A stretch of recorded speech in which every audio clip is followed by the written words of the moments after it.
الحمد لله نحمده ونستعينه ونستغفره ونعوذ بالله من شرور أنفسنا ومن سيئات أعمالنا من يهد الله فلا مضل له ومن يضلله فلا هادي له ونشهد أن لا إله إلا الله وحده لا شريك له ونشهد أن سيدنا وحبيبنا ونبينا ومولانا محمدا عبده ورسوله فقد قال الله تبارك وتعالى في كلام المجيد والفرقان الحميد إن الله وملائكته يصلون على النبي يا أيها الذين آمنوا صلوا عليه وسلموا تسليما اللهم صل على سيدنا مولانا محمد وعلى آل سيدنا مولانا محمد بشر ليس كالبشر يقوت حجر ليس كالحجر اللهم صل على سيدنا مولانا محمد وعلى آل سيدنا مولانا محمد শ্রদ্ধেয় সুধী মণ্ডলী, দূরে কাছে দেশে বিদেশ থেকে যারা আমার এই ইউটিউব দেখেন, আমি তাদেরকে অসংখ্য ধন্যবাদ জ্ঞাপন করি। আল্লাহ তাআলার দরবারে অসংখ্য শুকরিয়া ও কৃতজ্ঞতা, যিনি প্রত্যেক সপ্তাহে আমাকে আপনাদের খিদমতের জন্য কিছু সময় মহান মাবুদের তরফ থেকে আমি ব্যয় করতে পারি। আল্লাহ আমাকে কিছু সময় আপনাদের খিদমতে দান করার জন্য সুযোগ দিয়ে দেন, সেই আল্লাহর দরবারে আমি শুকরিয়া জ্ঞাপন করছি। আলহামদুলিল্লাহ। আজকের একটা কথা আমি আপনাদের সঙ্গে আলোচনা করতে চাচ্ছি, যে বিষয়টা সংক্রান্ত বহু উলামায়ে দ্বীন, মুফাসসিরিন কিরাম, হুফাজে দ্বীন, জ্ঞানীগুণী বুদ্ধিজীবী ব্যক্তিরা লক্ষ্য রাখে। তবে অধিকাংশ মানুষ এই সাবজেক্টের উপরে, মানে বর্তমান যুগের কথা বলছি, অধিকাংশ মানুষ এই সাবজেক্টের উপরে ডিপলি কোনো আলোচনা করতে চাইছেন না। এটা আজকের আমাদের কাছে খুব দুঃখের বিষয়। অতএব যে সাবজেক্টটা, যে বিষয়টা আমরা ছেড়ে আসছি, এটাই কিন্তু আমাদের আসল বিষয়, আসল সাবজেক্ট, আসল দিক। দেখুন, আমি আপনাদের কাছে প্রায় ইলমে তাসাউফ সংক্রান্ত বিষয়ে আলোচনা রাখি। আজ করব আল্লাহর অশেষ কৃপায় সেই ইলমে তাসাউফ সংক্রান্ত বিষয়ে আমি আলোচনা আপনাদের কাছে রাখি। অধিকাংশ শিক্ষিত ভদ্র মহোদয় ব্যক্তিবর্গ জানি না কোন আশায়, কোন কারণে এই বিষয়টাকে একটু ছেড়ে যান, এ থেকে একটু দূরে জীবনযাপন করতে চান, এটা আমার বুঝে আসে না। সেই জন্য আমি আপনাদেরকে বলছি, বিষয়টা কি এমন কিছু নয়, কিন্তু ভাবলে অনেক দূর, এটাই হলো আসল জিনিস। কিন্তু কেন তা থেকে আমরা দূরে অতি দূরে জীবনযাপন করছি কেন? বললেই অত্যুক্তি হবে না। অধিকাংশ মানুষ এই সাবজেক্ট বা বিষয় থেকে একদম দূরেই আছে। মুষ্টিমেয় গুটিগত মানুষ এ বিষয় নিয়ে চিন্তা ভাবনা করেন। আবার যারা চিন্তা ভাবনা করি তাদের মধ্যে থেকে একটা অংশ ব্যক্তি স্বার্থ চরিতার্থ করার জন্য,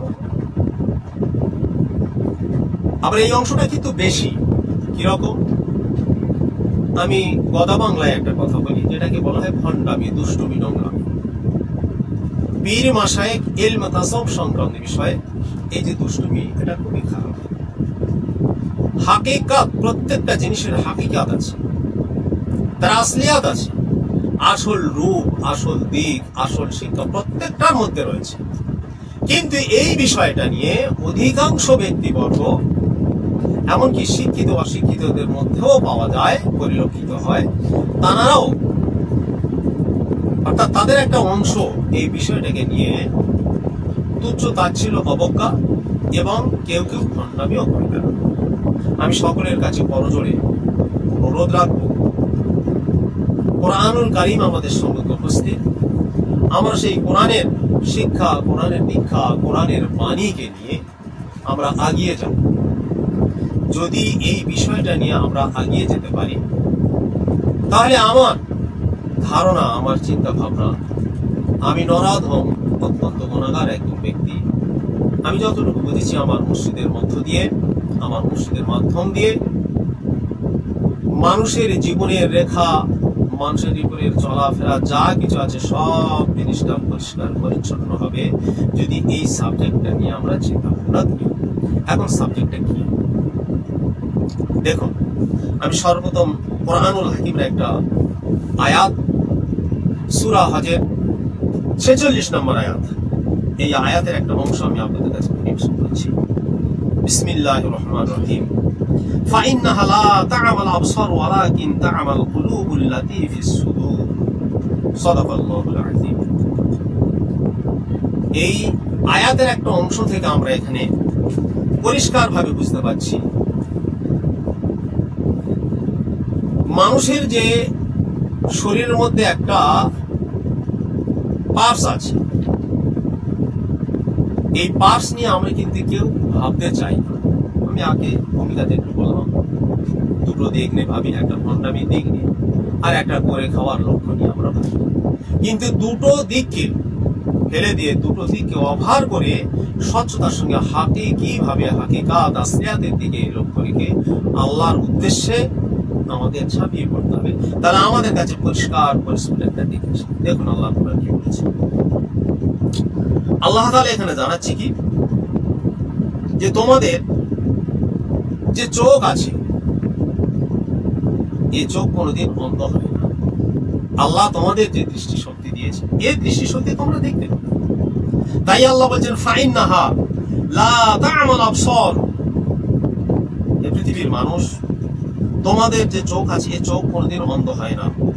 ওয়ালাকিন তা'মাল কুলুবুল্লাতী ফিস সুদূর, কিন্তু জেনে রেখো, তোমাদের বক্ষ, তোমাদের বুকের মধ্যে আমি আল্লাহ তাআলা একটা কলব নামক চোখ রেখেছি। ওই কলব কিন্তু অন্ধ হয়ে যায়, বন্ধ হয়ে যায়, ইত্যাদি ইত্যাদি। তাই আমি আপনাদেরকে বলবো, এই বিষয়টা আমাদের লক্ষ্য রাখা দরকার। যদি যে বিষয়টা আমি বলতে চাচ্ছিলাম, তাহলে আল্লাহ তাআলা যে কথা আমাদেরকে বলেছেন, আমাদের বক্ষের মধ্যে একটা জায়গা আছে, সেই জায়গাটার নাম হলো কলব। এই কলব কিন্তু অন্ধ হয়ে যায়, এই কলব বন্ধ হয়ে যায়। আর এই কলব যার বন্ধ হয়, কলব যার বন্ধ হয়, তার সবকিছু, তার আমলের কোনো মূল্য নেই। সে যত নামাজ, রোজা, হজ, যাকাত করুক না, তার কোনো মূল্য নেই। কারণ এই কলবকে দিয়ে আল্লাহ আমাদের পাঠিয়েছেন, এই কলবের উপরে আমাদের চর্চা করতে হবে। কলবের যিনি মাশায়েখ, কলবের যিনি ডাক্তার, সেই কলবের ডাক্তারের কাছে আমাদের সকলের শরণাপন্ন হতে হবে। আজকে দুঃখের বিষয়, আমরা সমাজের মধ্যে যাদেরকে মনে করি এনারা হলেন আমাদের সমাজের পরিচালক, এনাদের হাত ধরে আমরা চলবো, সেই ওলামা সমাজের মধ্যে অধিকাংশ ওলামা সমাজ এটা থেকে দূরে থাকে। এখন ডাক্তার কোথায় খুঁজে পাবো? যদি আলেম সাহেবদের কাছে জিজ্ঞেস করি, জ্ঞানীগুণী বুদ্ধিজীবীদের কাছে জিজ্ঞাসা করি, তো উনি এক বাক্যে বলবেন, ঠিক আছে আমার কাছে আসুন, মাসলা মাসাইল তো আমার কাছে আসুন। কিন্তু এটা তো মাসলা মাসাইলের ব্যাপার নয়, এটা তো অন্তর্চক্ষু। আল্লাহ তো বলেছেন ওয়ালাকিন তা'মাল কুলুবুল্লাতি ফিস সুদূর, তোমার বুকের মধ্যে, তোমার বক্ষের মধ্যে যে একটা কলব নামক জায়গা আছে, ওই জায়গাটা খুলতে হবে। ওটা যদি তোমার বন্ধ হয় তাহলে সব বন্ধ হয়ে গেল, আর ওরা যদি খুলে গেল তোমার সব খুলে গেল, তোমার সমস্ত আমলগুলো গ্রহণ। আজকে সেই জায়গাটা আমাদের খুবই অসুবিধা, দুঃখ আর পরিতাপ। আমি আপনাদেরকে বিশেষ করে বলবো, কোরআনের এই শাশ্বত বাণী, কোরআনের এই উপদেশ, কোরআনের এই আদেশ, কোরআনের বার্তা, এটা তো আমার আপনার জীবনের করণীয়। আমার আপনার জীবনের একমাত্র উদ্দেশ্য তো এটাই থাকবে, কোরআনের সাথে আমাদের সম্পর্ক থাকা। আর এই কোরআন বুঝতে গেলে মাদ্রাসায় পড়ে সাধারণত ভাবে কোরআন বুঝে আসবে না। এ কোরআন বুঝনেওয়ালা যিনি, এই কোরআনের পরিভাষা, এই কোরআনের অন্তর্নিহিত মধ্যে যারা রূপ দিয়েছেন, তাদের সান্নিধ্য লাভে কোরআনের হাকিকাত বুঝে আসবে।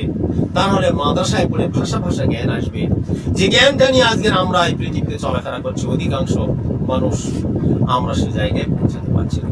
যার জন্য কোরআন শরীফের এই আয়াতগুলো আজকে আমাদের কাছে আছে, কিন্তু এই আয়াত নিয়ে আমরা চিন্তা ভাবনা কেউ করতে পারছি, যেহেতু ওই জিনিসটা আমাদের কাছে। তাহলে কোরআন আমাদের যখন বলেছে যে দেখো তোমাদের চোখ অন্ধ হতে পারে, চোখ তোমাদের অন্ধ হয় না, এই চোখ তোমাদের অন্ধ হয় না, চোখ তোমাদের খোলা থাকবে, চোখে তোমরা সবকিছু দেখছো, যতদিন জীবিত আছো ততদিন তোমরা চোখে সবকিছু দেখছো। কিন্তু তোমাদের বুকের মধ্যে, তোমাদের বক্ষের মধ্যে আর একটা চোখ আছে, ওই চোখটা তোমাদের অন্ধ হয়ে যায়, অন্ধ হয়ে আছে, ওই চোখটা তোমরা খোলো। ওই চোখটা খুলে যখন তোমরা দেখতে পাবে, ওই চোখ দিয়ে যখন কিছু করবে, তখন তোমার কাজটা বাস্তব হবে। আজকের আমরা যারা বলছি আমরা মুসলমান, আমরা দিনদার, আমরা ইমানদার, আমরা পরিষ্কার, ইত্যাদি ইত্যাদি কথাগুলো আমরা বলে বেড়াচ্ছি। সুধী মণ্ডলী, একটু ভাবা আমাদের দরকার আছে। দেখুন, এ বিষয়ে আরেকটা হাদিসের অংশ আমি আপনাদের কাছে বলব। আল্লাহ নবী সাল্লাল্লাহু আলাইহি ওয়াসাল্লাম বলেছেন যে জাআলাল্লাহুল ইসলাম ফি কলবি। এই যে একটা মূল্যবান কথা, আমরা যে ইসলাম কবুল করছি, এটা কানে শুনছি, শোনার পর বাস্তবে আমরা রূপ দিচ্ছি, কিন্তু ইসলাম তো হাকিকাতে কবুল করে অন্তর বা কলব। এই কলব বা অন্তর যদি আপনার ইসলাম কবুল করে, তাহলে আপনি জানবেন যে আমি সঠিক পথের মধ্যে আছি, বা সঠিক পথের মধ্যে দিয়ে আমি চলাফেরা করছি।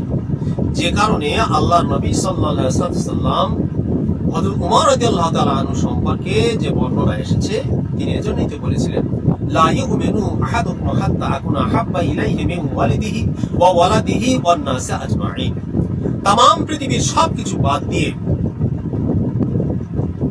ছেলে পুলে, বাল বাচ্চা, অর্থ সম্পদ যা কিছু আছে সব কিছুকে উজাড় করে দিয়ে, বাদ দিয়ে, মাইনাস করে যদি নবীকে ভালোবাসতে পারো, তাহলে তুমি প্রকৃত মুমিন, তার প্রকৃত ইমানদারের লক্ষণ যদি এটা হয়ে থাকে। এই ইমানদারের লক্ষণ এতটা সূক্ষ্ম থেকে সূক্ষ্মতর যে আল্লাহ ওয়ালা ছাড়া এই লক্ষণগুলো লাভ করা যায় না, নিজে নিজে এই লক্ষণগুলো লাভ করা যায় না। যারা আল্লাহ পেয়েছেন, আল্লাহর পথের প্রতীক, যারা আল্লাহকে নিয়ে নিয়োজিত, চিন্তা ভাবনা গবেষণা করেন, জিকির, আজকার, ফিকির, মুরাকাবা, মুশাহাদা করেন, তাদের সাথে সম্পর্ক থাকলে, রিলেশনশিপ থাকলে, তাহলে আমরা ওই জায়গায় চিন্তা করব। তো উমর রাদিয়াল্লাহু তাআলা আনহুকে আল্লাহ নবী বলেছিলেন, বলার পর উনি ভাবলেন, অত্যন্ত চিন্তিত। কিছুক্ষণ পর বললেন, ইয়া রাসূলুল্লাহ, আল্লাহ, আমি আমার জীবনের সবকিছু উজাড় করে দিয়ে আমি আপনাকে ভালোবাসলাম, জীবন অপেক্ষা, প্রাণ অপেক্ষা আমি আপনাকে ভালোবাসলাম।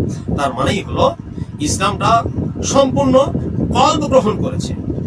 এই কলব যদি ইসলাম গ্রহণ করে, তাহলে আর মানুষের কোনো অসুবিধা থাকবে না। আমাদের অনুরূপ বলা হয়েছে, ইসলাম তুমি কলবে কবুল করাও। কলব যদি ইসলাম কবুল করে, তাহলে হাকিকাতে মুসলমান, হাকিকাতে মুমিন, হাকিকাতে ইমানদার সেই ব্যক্তি বলার উদ্দেশ্য করে।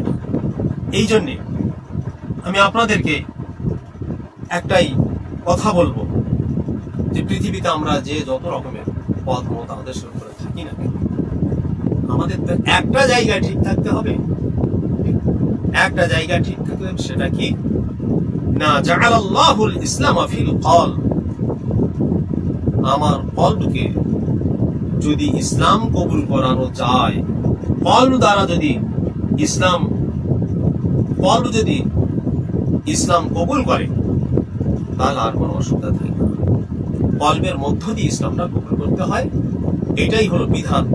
আজকের দিনে আমরা 5 ওয়াক্ত 5 জায়গায় নামাজ জামাতের সঙ্গে পড়বো। তোমার পরনের কাপড়টা গোড়ালির নিচে পড়েছি কিনা দেখো, পেচ্ছাপ করার পর তুমি গোলক নিয়েছি কিনা দেখো, সদা সর্বদা মাথায় টুপি আছে কিনা দেখো, গোমটা তোমার বড় হয়েছে কিনা দেখো। এই যে বাহ্যিক শরিয়াতের উপরে আমরা চাপ দিচ্ছি আর অন্য দিকটা আমরা দূরে রাখছি, এটা ঠিক নয়। আমাদের কাজ হবে এই শরিয়তের উপরে পরিপক্কতা লাভ করা, শরিয়তের উপরে পরিপক্কতা লাভ করার সাথে সাথে ইলমে তাসাউফের দিকে ঢুকে। আপনি যদি বলেন যে আমি শরিয়তের উপরে পুঙ্খানুপুঙ্খ মেনে চলবো, ইলমে তাসাউফ দিকে আমি ধাই বানোয়ার দিকে যাবো না, তাহলে কিছুই হবে। তাহলে আপনাকে ব্যাকই পড়তে হবে। আপনাকে এর সাথে সাথে ইলমে শরিয়তের সাথে সাথে তরিকাত, হাকিকত, মারিফাত অর্জন করতে হবে। ওই জ্ঞানের গুণী হলে, ওই জ্ঞানে যদি আপনি চলাফেরা করেন, ওই জ্ঞানটা যদি লাভ করতে পারেন, তাহলে আপনার আমার সকলের জীবনে সুন্দর একটা নতুন বাতায়ন খুলে যাবে, সুন্দর একটা প্রজ্ঞা জ্ঞান আমাদের ভিতরে প্রবেশ করবে, যার মধ্য দিয়ে আমরা আল্লাহকে চিনতে পাবো, যার মধ্য দিয়ে সাইয়্যিদানা নবী মুহাম্মদ রাসূলুল্লাহ সাল্লাল্লাহু আলাইহি ওয়াসাল্লামকে আমরা দেখতে পাবো, তার দিদার নসিব আমাদের করাবে। হায়াতুন নবী, জিন্দা নবী, মদিনা মুনাওয়ারায় তিনি রয়েছেন। আর এই সুদূর বাংলা থেকে আমরা যদি এই ইলমে তাসাউফের মধ্য দিয়ে যদি কাজকর্ম করতে থাকি, জিকির, আজকার, মুরাকাবা, মুশাহাদা করি, আল্লাহ রাসূল সাল্লাল্লাহু আলাইহি ওয়াসাল্লামের সাক্ষাৎ, তার দিদার আমাদের জন্য অত্যন্ত সহজ হয়ে যায়।